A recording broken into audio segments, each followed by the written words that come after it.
Find many friends like that. No, you don't. No, you don't. You never find friends like that. It's like one in a million, you know. Yeah. And, but You said so. She wrote a song for Tata, she for she my grandfather. she wrote a yeah. She wrote. Oh, she loved him dearly. She loved him dearly. I it was very hard for her. I Wow. think the separation, and then he divorced her. She didn't divorce him. He divorced her. Yes. Wow. I know my Tata, when my grandfather was a very devout Catholic all his life. Uh-huh. Very, very, very devout Catholic, all the way to the day he died. But Ernesto, but you know what he did that broke her heart was What did he do? he annulled the marriage, like it never Wow. existed. That's so sad. And how could you annul? I've always said this. Grandma Faith will always be my grandmother. Period. Yeah. Period. I know that Nana Diane's out there. I know that, but I love her to death. Mm-hmm. She will never take Grandma Faith's place. No. Never. No. But that doesn't take away the fact that I love her to death. She's always been good to me, but she will never take my real grandmother's place. But Faith couldn't understand why he annulled the marriage. She had 4 children with him, and I thought with the Catholic Church, you only annul a marriage when it hasn't been consummated, where there were no children. But apparently, that broke her heart when he annulled the marriage. Wow. And that broke her heart because having 4 children with the man you love, and then him, whatever the reasons were, we'll never know. Yes. And it is, I never talked about anything. Faith never had a negative word to say about him or Diane or anyone. She was just very kind. Yes. She just... Have you ever met Diane? No. Wow, okay. I haven't met a lot of people. And all I know is that woman never criticized one person. That's why I liked her, because she accepted people. She was kind to everyone. When at the college here where she worked, the lady that lives under me. I was going to tell my grandma Faith, something very personal. She started crying right there. I remember that was the last time I saw her. Mm-hmm. I remember also that she, that the last time we all saw her was right after Tata died. She attended his funeral. Oh, she went to... She did go to my grandfather's funeral, yeah. Yeah. And it was breaking her heart, too. It really was. I think that's what broke her heart most, when he annulled the marriage and negated that she even existed. You know? That was like, you never annul a marriage unless there's no consummation. But when you have children, I thought the church never, unless you consummated, meant have your wife, and have children. Yeah. When that happens, the church only annuls a marriage, the word annul, when there are no children. So I couldn't understand why he even attempted that. He had 4 beautiful children with a beautiful woman, Yeah. And, it broke her heart. But what she did was she held everything inside. Yes, she did. She wasn't a talkative person. I've always known that about her. Oh my God. Quiet. She was very quiet, very to herself. She was introverted to very, the point and I kind of have a lot of those traits too. Yeah, she mentioned that. She said Javier has a lot of my traits. She said that the boys do, They seem to... What did she say specifically about me? Well, she said that, Javier's a vagabond. What is a vagabond? It's somebody that travels the roads like a hobo. Oh. She made like a joke. She said, he's out on the road again, and I'm worried about him, Things like a grandmother would worry, Wow, oh my God. When did she say this? Tell me when she said this. I think, the short time. Because if she said this back in October, that's when I was going from Oklahoma to Arkansas to Louisiana. Yeah, I know. Was this back in October? But she thought, oh, that's Javier, and he's enjoying his life before he settles to school, or settles down, But she said it in a positive way, not negative. Yeah, yeah. She's not, there wasn't a negative bone in that woman's body. You know, the woman I talked to here by accident, her son-in-law married to her daughter. His name is Carlos Lopez, and he's Cuban. Yeah. And he works at the same college that Faith worked at, Chemeketa College. Wow. And he was getting all kinds of cards, sympathy cards, because people from all over the state, remember, your mother was head of the Hispanic Consortium. Yes, yes. She was an activist. She was fighting to get bilingual education in the colleges. My grandmother, Grandma Faith, right? Yes. Oh, okay. She was a busy woman raising her children and still finding time to march with Cesar Chavez in the fields. She marched with Cesar Chavez. Yes, I heard that. Yes, she did. I didn't thought that do it too. My grandfather do it too. Yes, and they were there together. Yeah. They had so much in common. That's why I never questioned or said, Faith, what happened, or she never was critical. She wasn't a woman that, negative things, or, you know what I mean? She was just held everything inside. Her pain was inside. Yeah. All her pain or all her suffering that she went through. I relate to that so much. I'm not even joking. But I think come to think of it, I think a lot of people do, really. Well, I don't know. She was a little deeper than that. You know, Yeah. She'd write a poem or write music or do something positive to, and then she would go out and do something good, Wow. There was not a negative bone in your grandmother. Not at all. Not at all. And she loved her children. Wow. How often did you guys speak in the past year? We didn't get a chance to talk that often. She was in Mexico a lot because she made... Her last year. I'm sorry, her last year. Yeah, her last year she was in Mexico. She made friends there and she loved the people, and they were all struggling people. They weren't Americans. They were Mexican people that she made friends with there. She had her home there since 92. Wow. 1992. And she found peace and love there, Yes, yes. And she couldn't get enough of Mexico,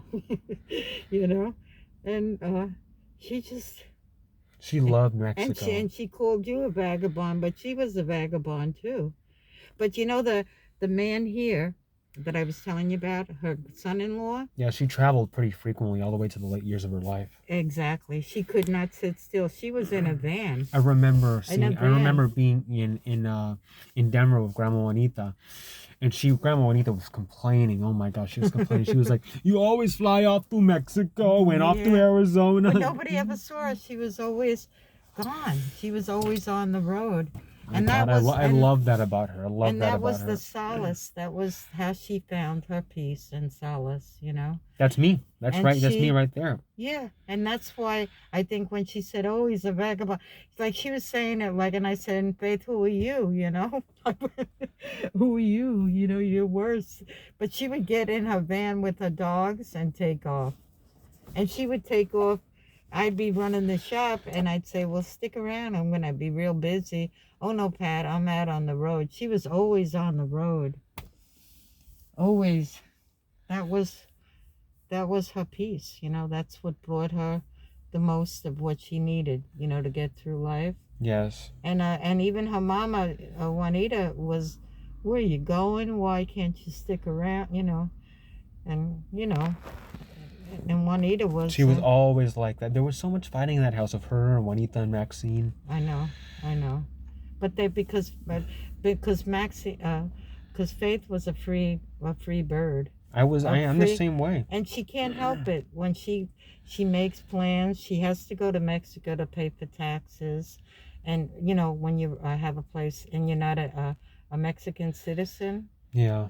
And she had to go back and forth to maintain that home, too, because it needs work. Because of the weather there, because it's the moisture. You have to fix the pool and paint the walls and,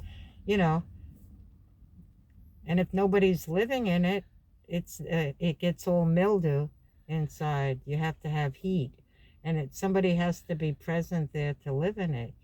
Yes. Yeah, I mean, you leave any house abandoned, it's gonna look really bad. Wow. And that's every house, even in America. Yes. But Faith was, she was a very special person. Beyond special. She struggled, and she had the surgery for the mitral valve in 2013. I remember that when 2014, I thought. Yeah, 2014 April. That's when she got the cow valve. Yes. Because that's when Grandma Juanita was still alive when that happened. Yeah, and I went to the house in Denver, took care of her, took care of Juanita, because Juanita had fallen and broke a hip, and she said, "Oh, Pat, you gotta come." We were good, the best of friends. Yeah. There isn't anything she wouldn't have done for me. I mean, I ran her businesses. I ran all those years. I was the only one there. Yeah. And I talked her into opening the stores, right? I said, "Why don't you get an education and become an entrepreneur?" Yeah. And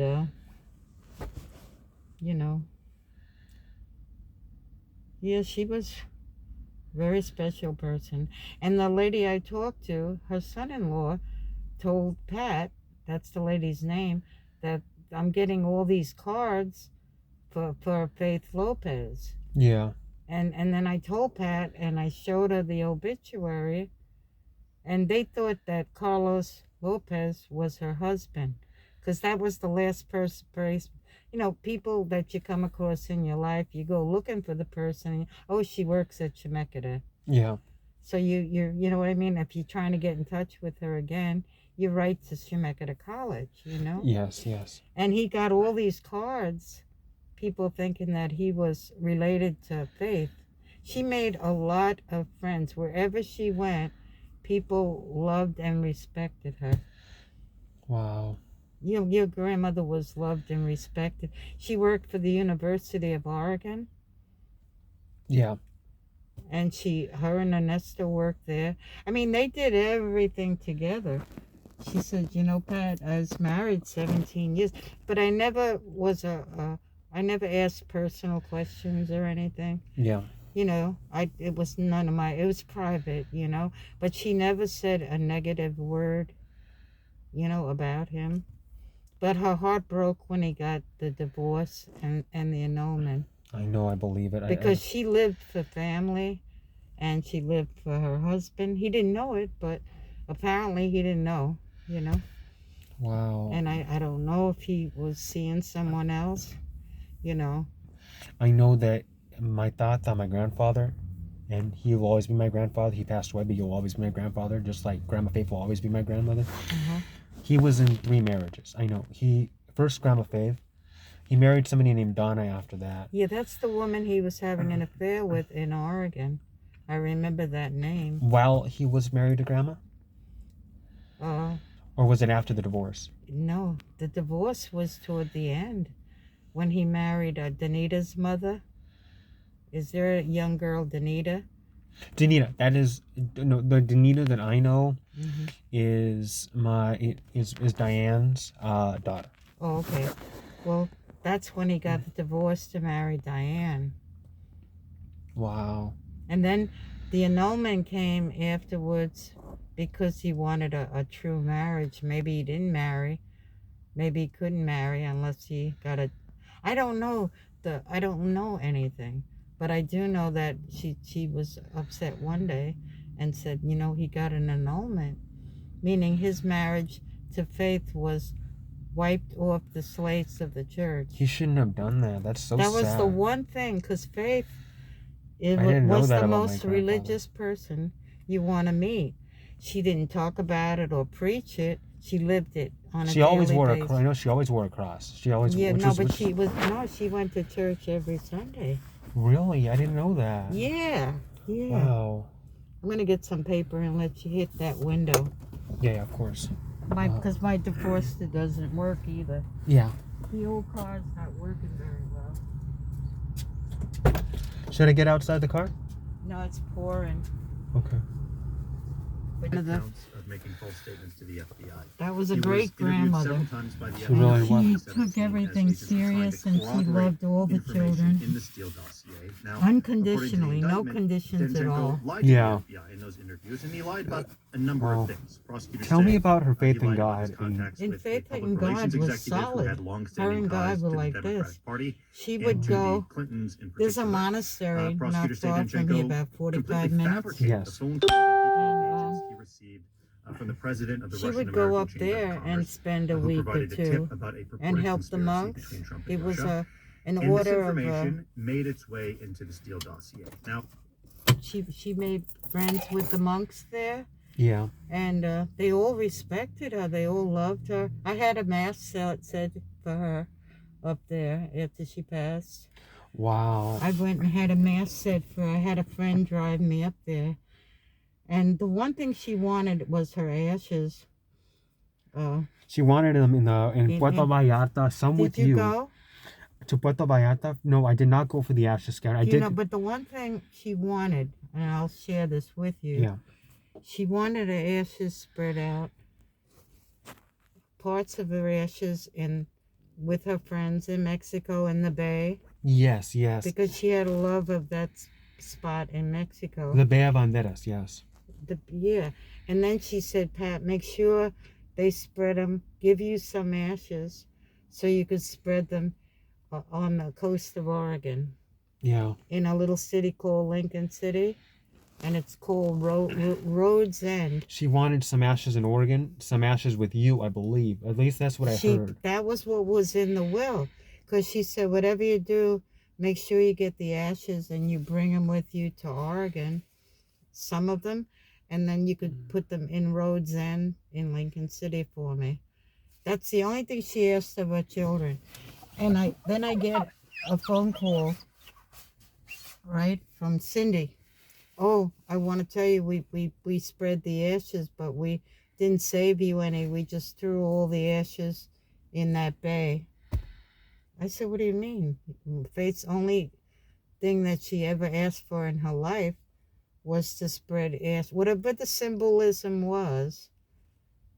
And there was a symbolism, but she wanted them in that, just part of her ashes dropped in Rhodes End along the coast. Yeah. And that in Rhodes End is pretty prolific, just those words, Rhodes End. Yeah. And I thought, Faith, don't worry, I'll take care of that for you. Don't you worry about anything. And that was her only request from the children. And they decided they were going to dump them in Mexico. And she said, well, I have to apologize. I don't have them. I said, but that was what Faith wanted. Why didn't you please her request? I think part of that had to do with Toby because he didn't want the ashes scattered. Yeah, but it wasn't for Toby to decide. If you came to me and you said, Pat, take care of this for me. Yeah. And that was your dying words to me. Why couldn't I do as you wanted? She never asked for nothing in her whole life.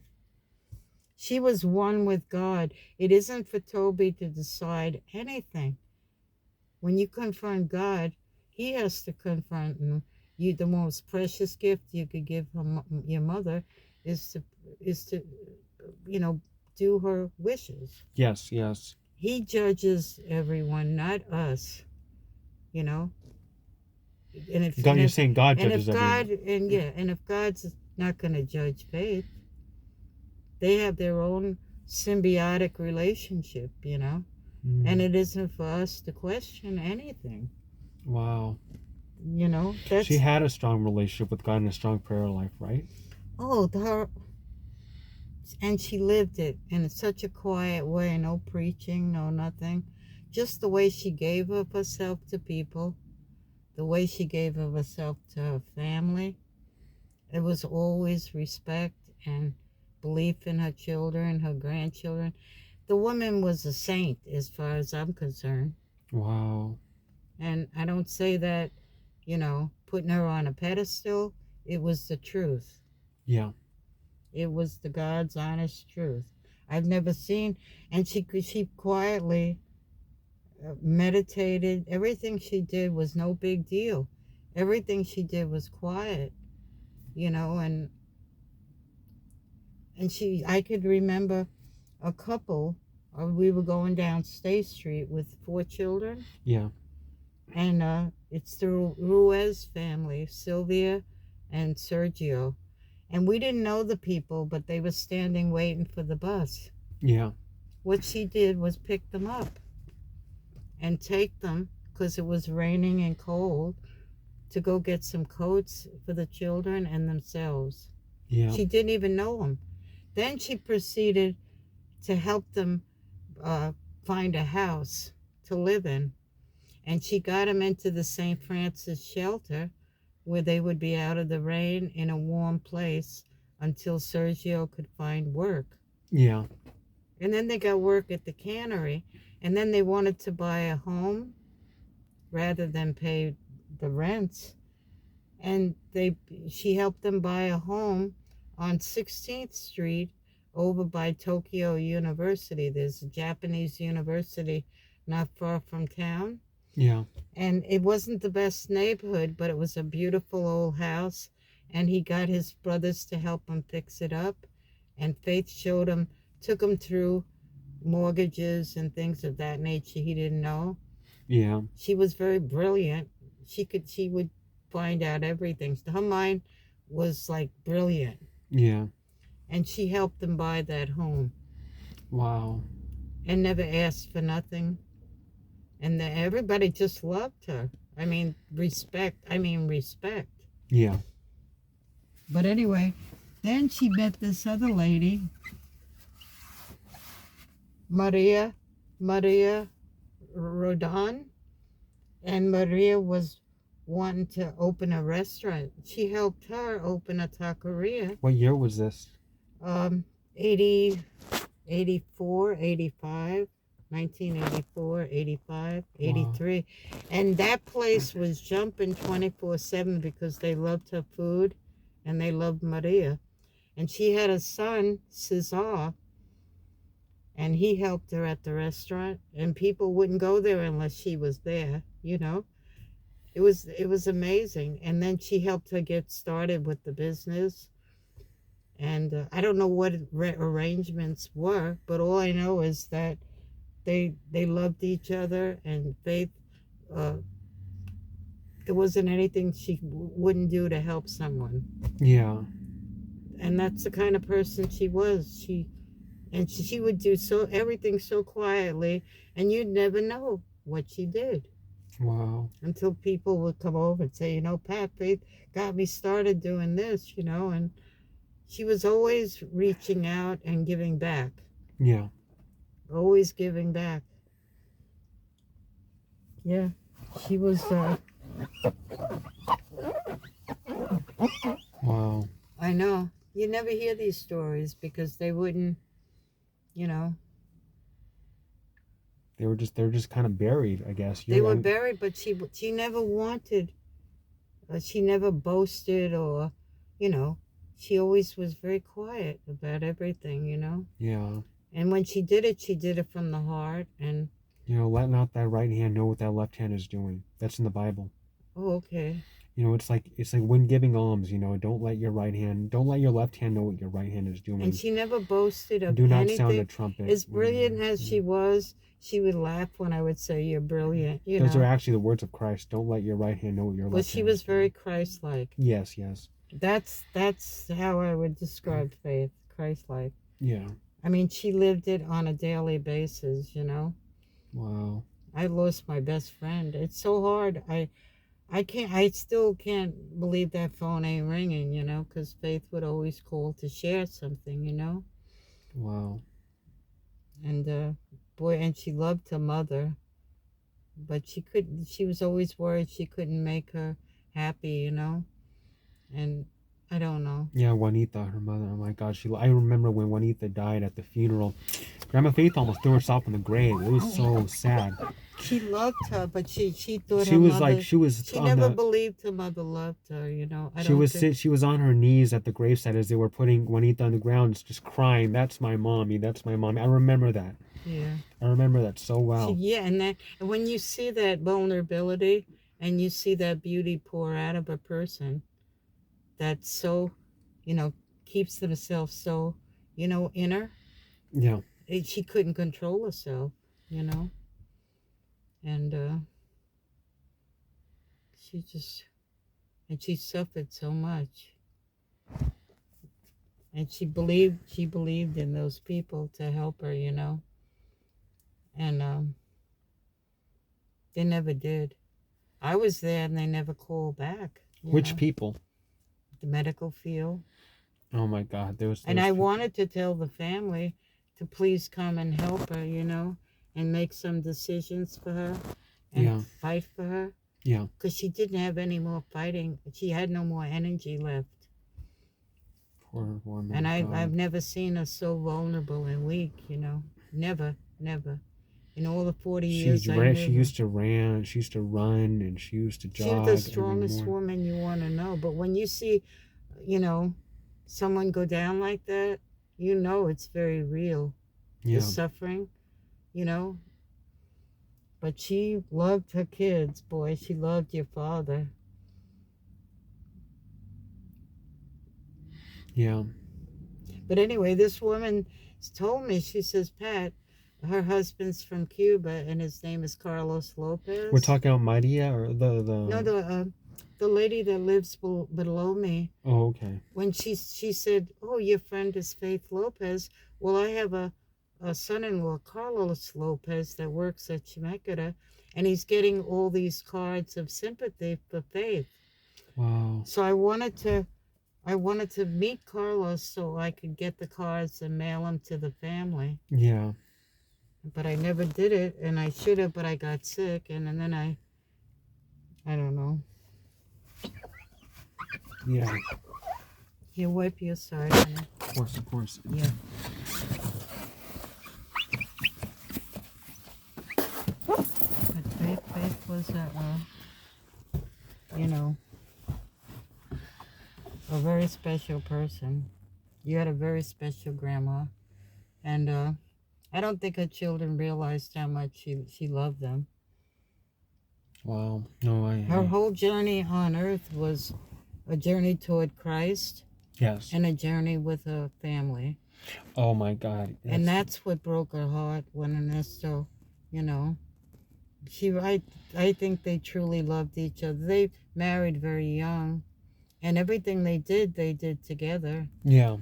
And I couldn't understand how he could throw it away. I don't understand it. It's just stuff I never knew about my grandfather. I mean, I always looked to him as a very, very Christ-like man. Mm-hmm. A devout Catholic. Yeah, but Faith wouldn't tell you all that. She would live it, and you'd have to open her like a Christmas present. Yeah. In order to see the beauty inside. She never. She was never one to boast. She was never really a preacher. She was more she was a doer. She lived it through her actions. Yeah. But the intimacy that she had with her loved one, Ernesto, I don't know what happened. But I think it really took a lot out of her. And I think right till the end, she couldn't understand why he would annul the marriage. Like it never existed. I don't understand it either. And pick on these other women that couldn't even compare to your grandmother. They can't even come this close. And I'm telling you, because I've been around the block as a kid and as an adult, and I got to tell you, your grandmother was the most special person I have ever met. I've never met someone that had so much love for her religious beliefs, and her children and her family, and the earth around her, and just complete strangers. She would, and she didn't do it to boast or to talk about it. She did things so quiet. People came to me to tell me. I didn't even hear it from Faith. Oh my God! And I was her closest friend. Yeah. She never boasted. No. No, she was just a very special, gifted, loving person. Wow. And yeah, she didn't want to leave her children or her grandchildren. Her family meant everything to her. Tell me about her faith in Christ. Her faith in Christ was lived. I mean, she all her poetry was Christ-like. You've got to read it. I think your aunt, is that your Auntie Gina? Yeah. Auntie Gina? You got to spend some time with her. Yeah. She could share things because she's probably trying to read everything all at once, you know. Yeah. But Faith was writing 24/7. I mean, she was always sitting at her desk writing. That was her solace too, the written word. She wrote and wrote and wrote, you know. Yeah. Her poetry's in an envelope that's this wide, and it's all sheet paper. Yeah. Yeah, I know Gina left it all, you know, for her. Wow. But I think she left it for her to share it too. So you might want to share with your Aunt Gina.